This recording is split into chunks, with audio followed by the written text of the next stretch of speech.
Hello everyone and welcome to my video presentation. As you know, my name is Marta White and I am here excited to present my presentation about cultural diversity, and the ethnic group that I chose is Sri Lanka.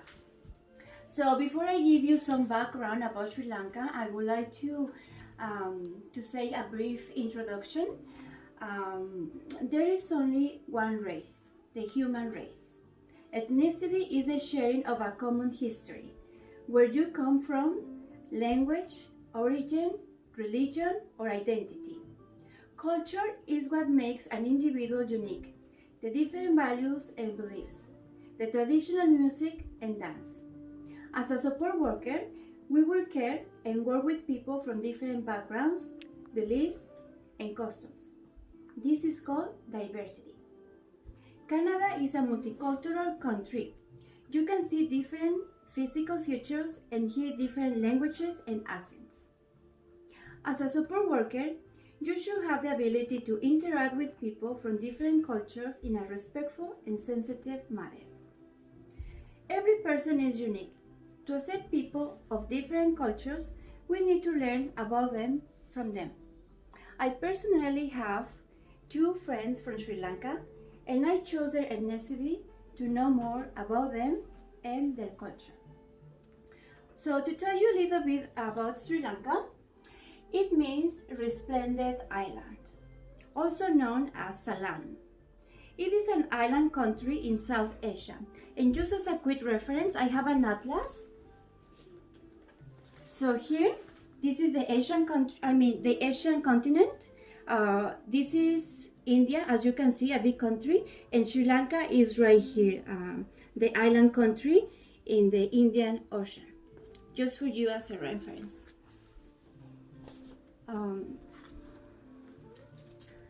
So because of this geographic location, the race can be referred as South Asian.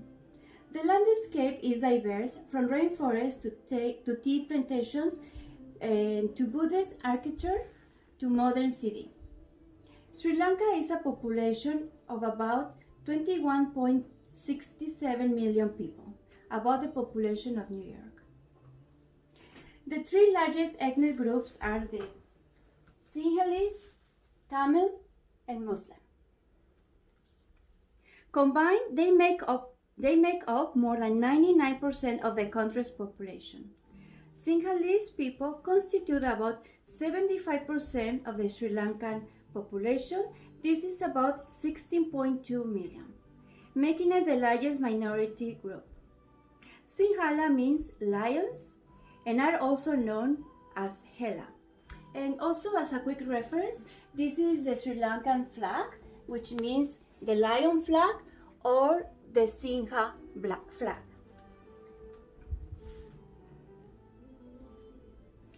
In Canada 2011 census, 7,220 people identified themselves as Sinhalese ancestry, out of just under 140,000 Sri Lankans. The main characteristics of the ethnic groups are language and religion. Sri Lankans identify themselves based on their ethnicity, family, or religion. They do not have conflict between religions. In fact, they interact peacefully with each other. And because of this fact, I had decided to not to choose just one singular ethnic group. I'm going to talk about the whole Sri Lanka as an ethnic group.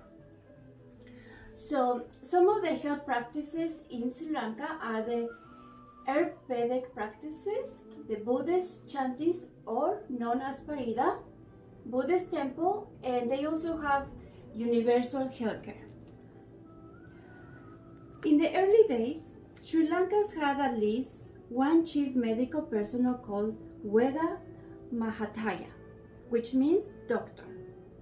These health practices were passed on by inheritance. Sinhalese medicine relates to Ayurvedic practices. Some examples are healthy lifestyle, yoga, or herbal medicine. Compared to some treatments such as Buddhist chantis or Parida, both health practices combined are more effective. Parida is a Buddhist practice which means protection. Sri Lanka's people believe that by rejecting certain verses and scriptures will avoid misfortune or danger. In modern days, Sri Lankan people are covered by a universal healthcare insurance free of cost. Private clinics are also available, but they are usually expensive. Sri Lankans trust their healthcare system and do not hesitate to go to hospital if they need to, even for a small fever. Regardless of their beliefs or religion, Sri Lankans practice the use of modern medical care as well as more traditional healthcare such as herbal remedies, or go to the Buddhist temple for remedies that increase their immune system and promote their physical and mental health. So now I'm going to talk about culture and religion in Sri Lanka. So the three main faiths are the Buddhist, Hindu, and Muslim. Religion and language are key in the identity of the people. Buddhist is the main faith in Sri Lanka. It does not acknowledge a supreme God, but it focuses on an inner peace and wisdom. Buddhism is more a way of life, in which people believe in reincarnation and also in karma. So, reincarnation is the continuous cycle of birth, and karma is the principle of cause and effect. Sri Lankan culture and social life is rich in tradition that are influenced by their faith. The three official languages are, as you can see, Sinhala, Tamil, and English. So this means Sinhala. Artistic traditions include music, dance, and visual arts. Festivals and holidays are celebrated throughout the year. People use elephants and decorate them for their festivals. So as you can see, I assumed the elephant was the national animal in Sri Lanka, but I was wrong. So after I did my research, in fact, Sri Lanka doesn't have one specific national animal. So this is an example of why we should do some research and do not assume things. But in fact, the elephant has a special place in Sri Lanka's culture and religion. Like other cultures in the world, Sri Lankans eat with a fingertips. So I'm gonna show you really quick. So basically this is what they do.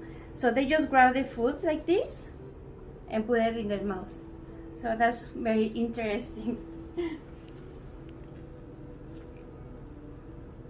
So Sri Lankans have a national dish, which is the rice and curry. They also have the traditional drink, which is the tea. And Sri Lankans like to offer tea anytime they have a guest. The traditional dress is the sari for both men and women, and even children wear the sari.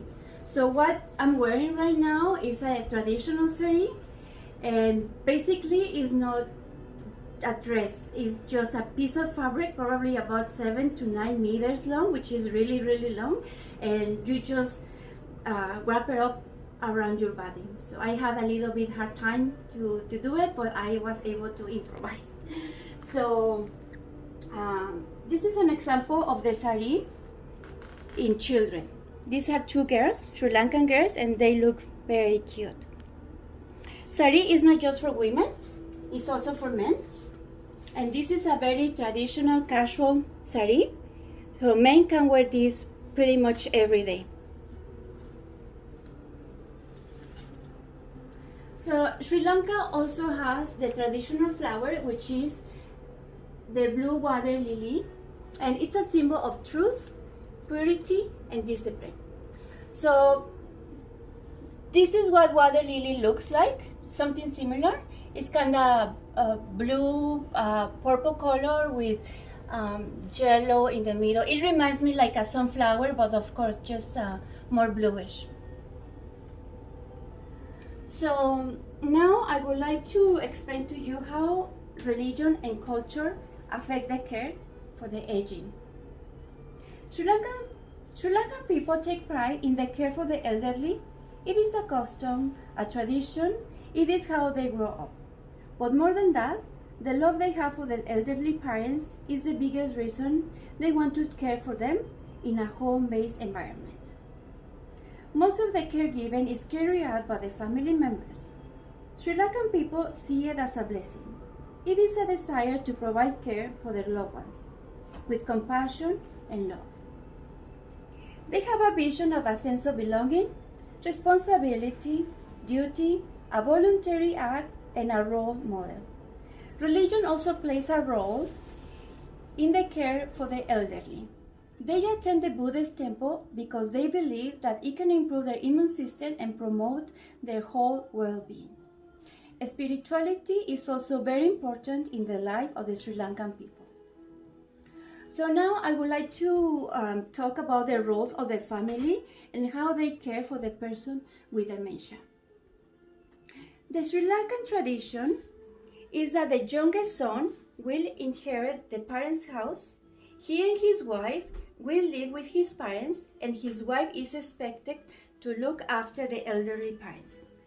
However, this arrangement is not necessarily a rule because time and circumstances have changed.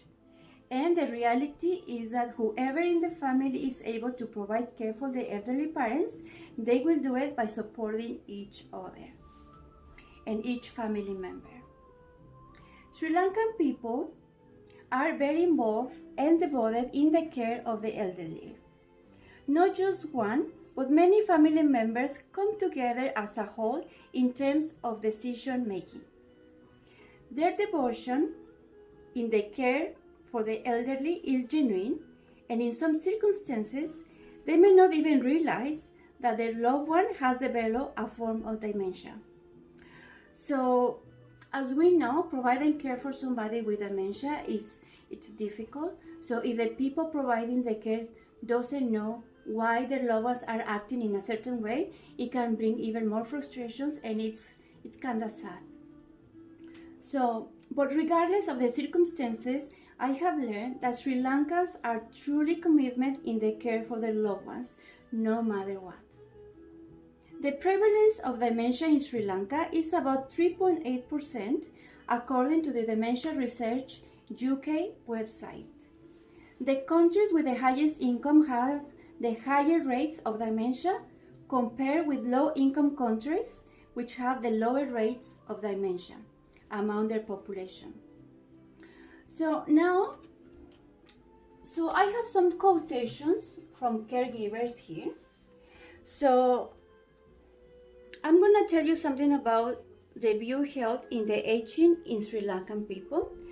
And the Institute for Research and Development, they did this research about the views and experiences from informal caregivers in Sri Lanka.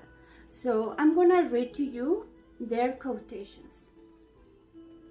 After all, he is my father. I will take care of him until the last moment. This is a son, 48 years old, the main caregiver. Whatever it is, I will do it for my father. This is my duty as a daughter. This is a lady, 38 years old, the main caregiver. My father still remembers, he's conscious yet. I will place him in a care home if I have no other way. I told my sister, I will look after him, let him stay with me. So this is a daughter, 52 years old, the main caregiver. Looking after someone is like an act of merit. God also gives the best in return when you do good to others. So this is a daughter, 56 years old, main caregiver. So this testimony from caregivers reflects their honest views and feelings about caring for their loved ones. I had the opportunity to interview my friend from Sri Lanka who lives here in Fort St. John. I asked her what she would do if she had to look after her her parents with dementia here in Canada, and this is what she said. I would definitely look after my parents at home. I will do it as much as I can. I will quit my job, and my husband, we have to work on 2 jobs. He will understand, because this is how we grow up.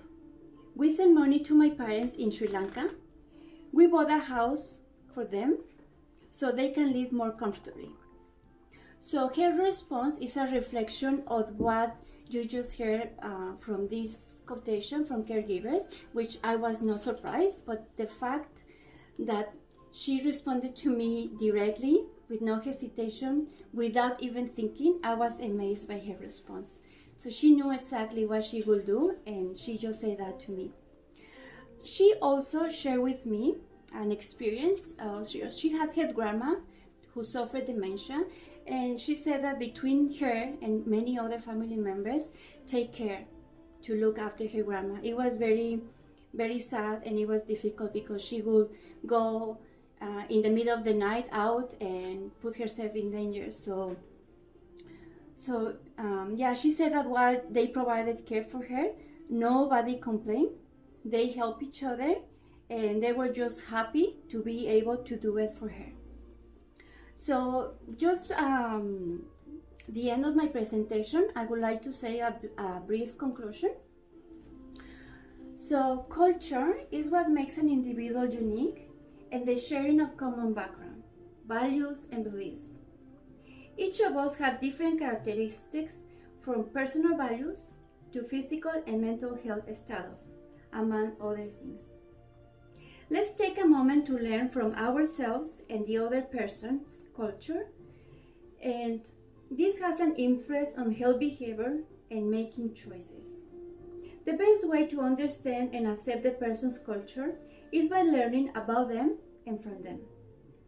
Do not assume that people from other specific cultures are all alike, because not all individuals follow the same beliefs. As healthcare assistants, we must respect and accept the client's belief. Healthcare assistants do not have to agree on their beliefs, but we must be respectful and non-judgmental. By doing so, healthcare assistants can make a difference in the well-being of the person and make them feel valuable human beings by who they are. So this is the end of my presentation. I just want to thank you for your attention, and let you know that I really enjoyed this assignment, this research, and it gave me the opportunity to learn a little bit more about my friend and her culture. Thank you. See you later.